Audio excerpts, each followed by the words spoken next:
Estamos con Agustín Laje presentando y hablando de su nuevo libro, La Batalla Cultural, en todas sus tiendas favoritas. Creo que van a estar en todas las librerías cristianas también y en su tienda digital favorita. Así que no cambie el canal. Vamos a continuar con esta gran entrevista de Agustín Laje. Agustín, quiero que hablemos de la iglesia. Me gusta este Bien, tema porque tú lo sacaste y yo te quiero aprovechar. vamos, ¿Cómo sí. nosotros como líderes? Yo soy un pastor en la ciudad de Miami. Hemos crecido, nos hemos dado cuenta que estamos en un tiempo donde la gente está sensible a Dios. Está sensible Sí. a Dios. Hay un crecimiento. La iglesia hispana, evangélica hispana en Estados Unidos está en crecimiento. ¿Cómo aconseja a los líderes, aconseja a los pastores? Porque venimos de institutos que nos dicen no toque de la política, no mencione la política, entonces la mencionamos y aquella familia se insultó y se fue de la iglesia. ¿Cómo podemos subir? Es tiempo que la Bien. iglesia suba, es tiempo que la iglesia vaya a una dimensión mayor de influencia. Y yo quiero que tú nos des tu perspectiva.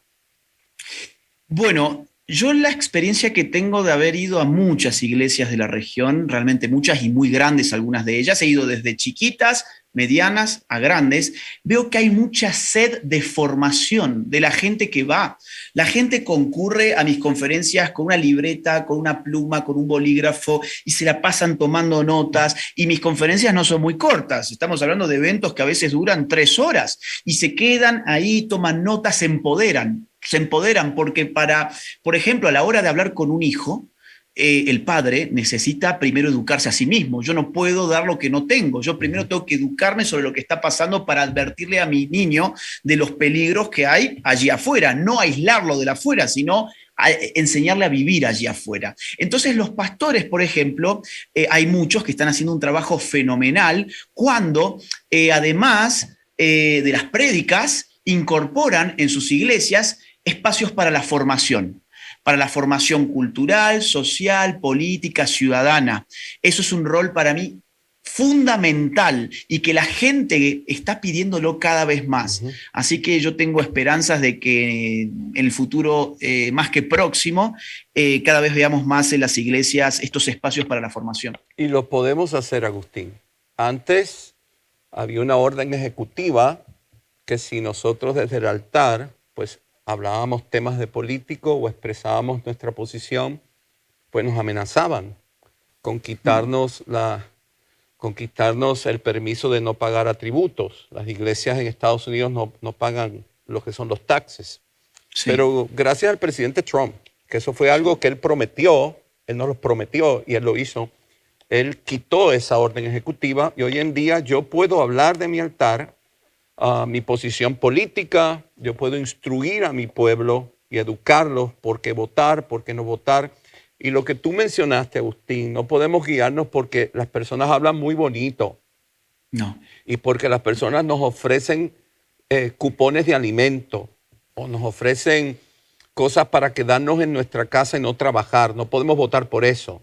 Dios no nos creó para ser mantenidos de ningún gobierno. Dios nos creó para soñar, para trabajar, para conquistar. Entonces tenemos que ser instruidos por pastores o ser instruidos por nuestros líderes que nos den la sabiduría de cómo votar correctamente. Yo siempre lo digo, la Biblia, Jesús dijo, por los frutos lo conocerán. Yo busco cuál es su decisión. El fruto es su decisión. Por lo que él decide, si él decide por aborto, yo no voto por él. Si él decide por indoctrinar a mis nietos en la escuela de 9, 7 añitos que lo están haciendo hoy en día, indoctrinarlos con esta ideología de género, yo no voto por él. O sea, tenemos que tomar una posición a favor de la Biblia, de la moralidad bíblica, de los principios bíblicos y educárselo al pueblo a discernir, porque en el pasado, Agustín, han habido oradores muy bonitos, con mucho carisma, y entonces el pueblo se ha dejado manipular, pero no más. Esta es la hora que la iglesia cristiana se levanta, se educa y aprende a discernir y a votar por las decisiones de esa persona. A mí no me importa si habla feo, a mí no me importa si es pesado, simpático, a mí lo que me importa es lo que decide. Y de acuerdo con lo decide, yo voto por él o no. Y yo creo, Agustín, que este libro que tú estás presentando ahora, yo creo que nos va a ayudar muchísimo, muchísimo, que tú nos estás ayudando muchísimo a entender, a despertarnos y a educarnos para poder educar a nuestro pueblo correctamente? Mire, esa es la esperanza que yo tengo justamente, y mientras lo escuchaba se me venía a la cabeza una imagen. Usted dijo, nosotros éramos víctimas de una orden ejecutiva que nos impedían hablar de política. Esto equivale a la imagen de subirse a un ring de boxeo, ponerse los guantes de boxeo y tener que luchar con una persona que en lugar de guantes de boxeo tiene una pistola. Ujú. Porque mientras a ustedes les prohibían hablar de política, la política sí hablaba de ustedes. Mientras ustedes los amordazaban, ellos sí que hablaban sobre ustedes y los atacaban a ustedes en los medios de comunicación, en el Estado, en las escuelas, en las universidades. Entonces, tomar conciencia de eso es tomar conciencia de la batalla cultural que está en juego, ¿no? Y en segundo lugar, usted dijo, si a mis nietos o a mis hijos los adoctrinan, si promueven el aborto, etcétera, yo no voy a votar por esa persona. Eso está perfecto. Y yo agrego una cosa más, y yo voy a militar para que mi entorno tampoco vote por esa persona. Nosotros tenemos que ser agentes de multiplicación. Amén. La familia no puede seguir siendo un hotel donde los chicos pasan, miran la televisión, duermen, van al baño, comen y se van. La familia tiene una función moral, digamos, educativa. No podemos entregarle a los políticos esa función, donde el niño tiene que educarse como ciudadano, donde tiene que educarse como animal político que somos todos nosotros, porque todos estamos gobernados por la política. No es una decisión ser un animal político, no. Todos lo somos simplemente por estar gobernados por la política. Donde el niño tiene que aprender estas cosas es en la casa en primer lugar. No podemos darle en este momento al Estado esa función porque la está utilizando muy mal. Y no es el plan de Dios que el Estado eduque a tus hijos. Eres tú el responsable, el papá y la mamá. Dios nos va a pedir cuenta. Dios no le va a pedir cuenta al presidente por tu hijo. Dios te va a pedir cuenta a ti, papá y mamá, abuelo, abuela, por tus hijos y por tus nietos. La ideología de género. Eso es un tema, Agustín. Yo no sé allá donde tú estás, pero eso es un tema aquí caliente. Sí. Y hemos visto que hay iglesias que han abrazado la ideología de género. Cuando nosotros como pastores, cuando nosotros como iglesia tenemos que abrazar la Biblia, porque si nos salimos de la Biblia no sabemos lo que hacemos. Yo tengo que enseñar y yo tengo que tomar decisiones de acuerdo a la palabra de Dios, porque si no, entonces esto no es una iglesia de Dios, es una iglesia de un hombre. ¿Cuál es el peligro de la ideología de género? ¿Por qué tenemos que hablar de esto? ¿Por qué tenemos que combatir esto? ¿Por qué esto no lo podemos apagar con un dedo? Explícanos el peligro de la ideología de género. El peligro de la ideología de género es confundir a las personas respecto de su identidad. Nosotros tenemos una identidad en tanto que criaturas. Nosotros no somos creadores de nosotros mismos. O sea que eso primero que nada. Las iglesias que abrazan la ideología de género, mire, yo no me dedico a la Biblia, ni tengo estudios en Biblia, ni nada por el estilo. Pero yo entiendo que la Biblia habla del ser humano como una criatura de Dios, no como un creador de sí mismo. Entonces, uno recibe algo que es un cuerpo, por ejemplo. ¿Mi cuerpo tiene un impacto en quién soy yo? Por supuesto que lo tiene. Por empezar, la sexualidad. ¿Mi identidad está al margen de mi sexualidad? Bueno, obviamente mi identidad es algo muy complejo que abarca muchas cosas, pero mi sexualidad no está abierta a mi decisión. Eso no es cierto, digamos, dejemos el lado bíblico de lado, eso no es cierto científicamente. Científicamente no es cierto, por ejemplo, que el sexo se pueda cambiar. Eso es marketing de los que venden estos productos. El sexo no se cambia. ¿Por qué? Porque el sexo aparece en el mismo momento de la fecundación, en uno de esos 46 cromosomas que normalmente se forman, aparece ya la información sexual que tendrá ese individuo y que lo acompañará para el resto de su vida, XX o XY. Yo puedo cambiar mi forma de vestir, yo puedo maquillarme, yo puedo dejarme el pelo largo, puedo tener ademanes más o menos femeninos, puedo tratar de forzar otro tipo de voz, puedo tomar incluso hormonas e incluso puedo mutilar mi cuerpo sano para fingir que es de otro sexo. Pero ¿sabe qué? Es un combate que está perdido de antemano, que sumerge al individuo en una crisis existencial inaudita, muy triste. Las personas que sufren esto son personas que tenemos que acompañar, tenemos que ayudar, no hay que estigmatizarlas, pero son personas que tienen un problema de autopercepción. Mire, se lo voy a poner poner en otros términos. Pensemos en la bulimia o la anorexia. Esos son problemas de autopercepción. Por ejemplo, una niña se mira en el espejo y se ve obesa, pero esa niña pesa 30 kilogramos. Está flaquísima, se le notan las costillas, pero ella cuando se mira en el espejo parece que fuese obesa. ¿Usted se imagina que vengan medios de comunicación, que vengan políticos, activistas, a decirle a esa niña, sí, si vos te autopercibís como una obesa, entonces vení, te hacemos una liposucción. No comas, hace dieta, te vamos a hacer una dieta estricta para que no engordes. No, a esa niña hay que ayudarla porque no está su percepción de acuerdo a su realidad. De acuerdo a su realidad. Con el tema del género pasa lo mismo. Se nos ha dicho que lo que determina nuestra identidad sexual es nuestra autopercepción. Y eso es mentira. Nuestro cuerpo no depende de nuestra autopercepción. Nuestra percepción de nosotros mismos es la que se tiene que ajustar a una realidad externa a sí misma, que es la biología. Entonces, la ideología de género es peligrosísima, sobre todo para los niños, porque es su blanco primordial. A quien más ataca es a los niños. ¿Por qué? Porque se los puede confundir de una forma mucho más eficiente. Sí. Sí. Y está comprobado que cuando un niño tú le empiezas a hablar cosas sexuales, que ellos no están listos para eso, viene la confusión, viene esa duda, esa confusión, esa inestabilidad. ¿Qué debe hacer un papá y una mamá cuando se entera que en la escuela de sus niños tienen una agenda y le están enseñando la ideología de género? Yo trataría aún más de ser preventivo, de ser proactivo, más que reactivo. Yo recomiendo vacunar a los hijos. Y no me estoy refiriendo al COVID. Una vacuna ideológica es lo que hace falta. ¿Cómo funciona la vacuna? Mire, la vacuna introyecta un virus que está desactivado, pero que tiene la capacidad de generar anticuerpos. Entonces, cuando el verdadero virus quiere entrar, la persona ya está fortalecida y los expulsa antes de que le afecten. Tomemos esa metáfora. El padre y la madre de familia sientan a su hijo y ellos mismos les meten el virus, pero lo desactivan. ¿Cómo? Les dicen lo siguiente: chicos, hijos, hijas, lo que ustedes van a empezar a escuchar en la escuela, en los medios, en la farándula, en las series, en el cine, en la música, en toda la cultura que nos rodea hoy en día, es que el sexo es maleable y se puede cambiar como quien cambia el color de sus zapatos, que los hombres odian a las mujeres, que las mujeres en todos los casos son víctimas de los hombres y que no somos complementarios, tenemos una guerra de sexos en curso. Se les va a decir que cuando una mujer está embarazada, allí adentro no hay un hijo, no hay un ser humano, hay un parásito.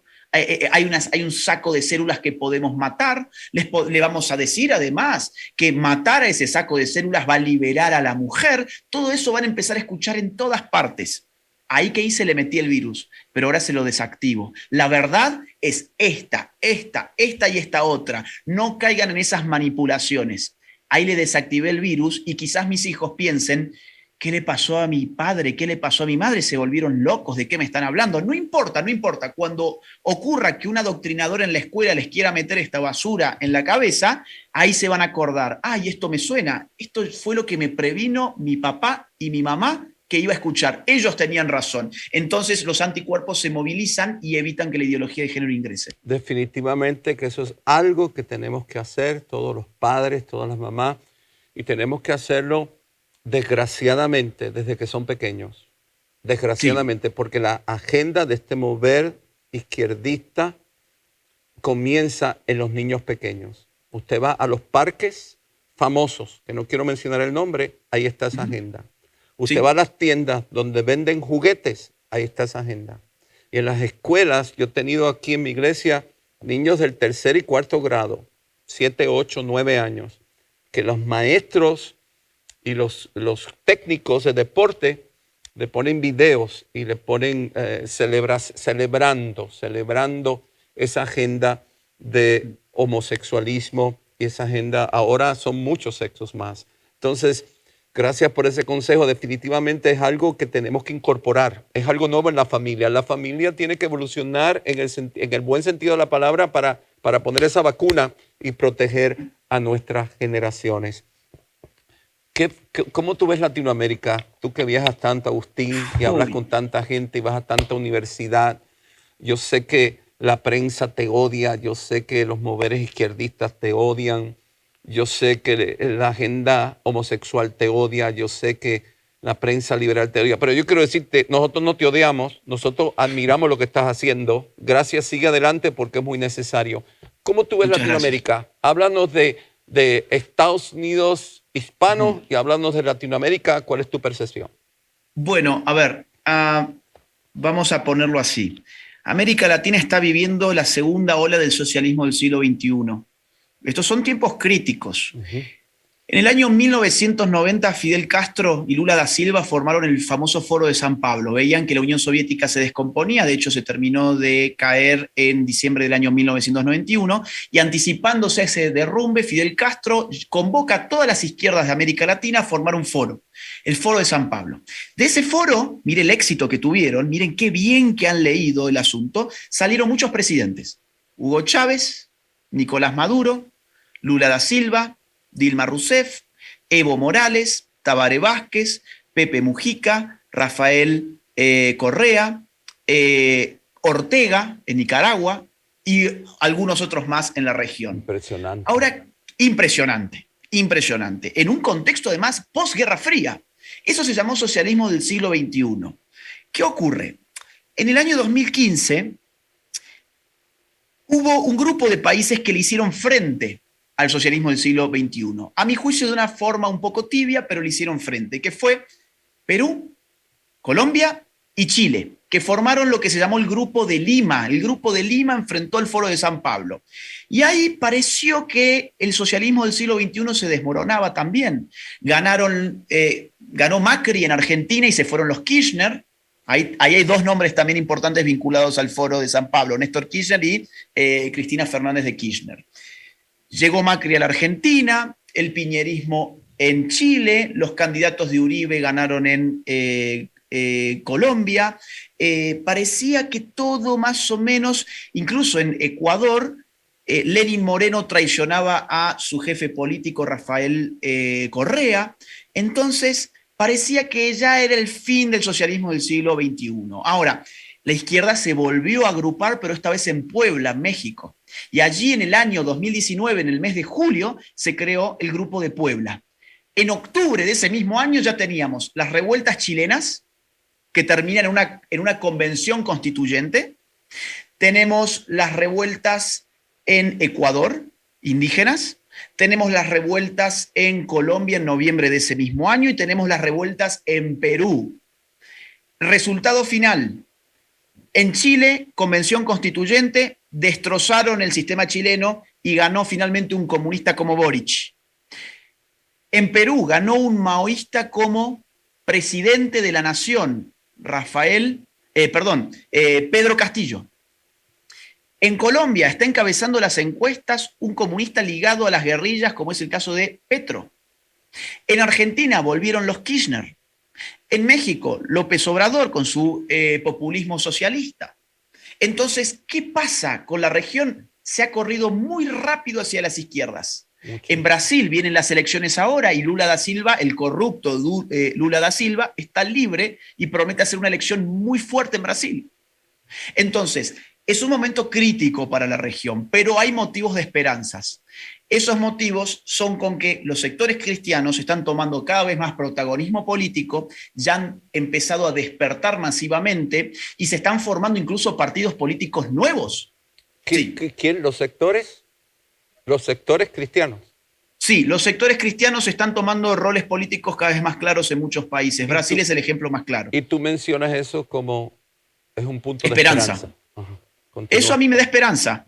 Me da esperanza porque aparte se está empezando a apostar por nuevos partidos políticos. Ya está visto que la política tradicional, la politiquería barata, no ha podido contener a las izquierdas. Siempre se nos dijo, no, hay que votar por el centro, porque en el centro son políticamente correctos, son buenitos, con buenos modales. Entonces ellos van a combatir bien a la izquierda. Mentira.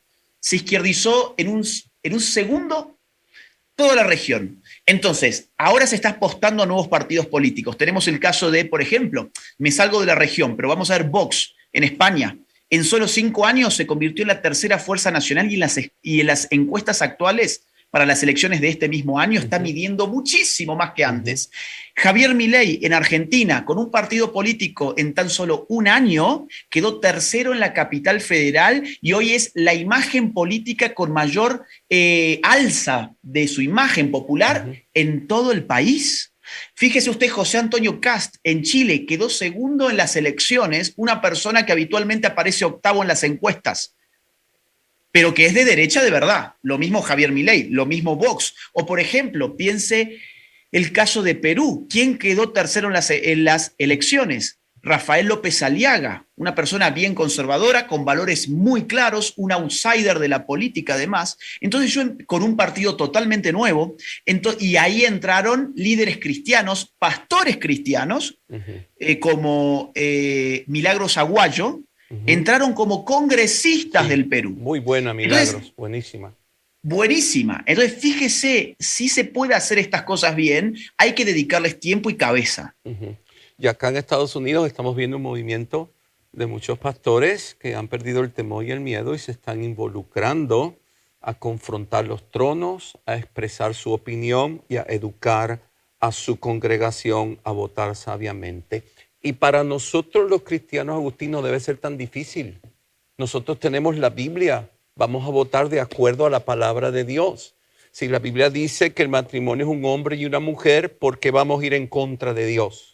Si la Biblia dice que un bebé es un ser humano, es un sueño, Él los está formando, es el sueño de Dios, esa vida no se puede tocar. No creamos la mentira de que el cuerpo es mío. Bueno, tú no te estás matando tú estás matando otro cuerpo. Y el aborto no es medicina, el aborto es destruir una vida. Es tiempo de dejar a un lado ese orgullo, ese temor, es tiempo de dejar a un lado que si yo soy fanático de este partido, del otro partido, ni de izquierda ni derecha, es tiempo que hagamos las cosas a la manera de Dios. En la Biblia, bien claro, nos da un consejo de cómo una nación puede prosperar y de cómo una nación puede tener un futuro mejor. Cuando ponemos a Dios primero, Dios se encarga de bendecirnos a nosotros y a nuestras generaciones. Gracias, Agustín, por este tiempo. Gracias por lo que estás haciendo, porque yo sé que estás pagando un alto precio. Te bendigo y declaro que Dios te guarda, que Dios te protege y que cada día más Dios te da más sabiduría y te da gracia a favor, aún ante tus enemigos te van a respetar y te van a admirar. Y declaramos la protección divina del Dios Todopoderoso sobre tu vida. Muchas gracias, Agustín. Amén. Gracias, pastor. A usted ha sido un gusto para mí. Muchas gracias. Nos vemos en el próximo programa de Jesus Worship Center.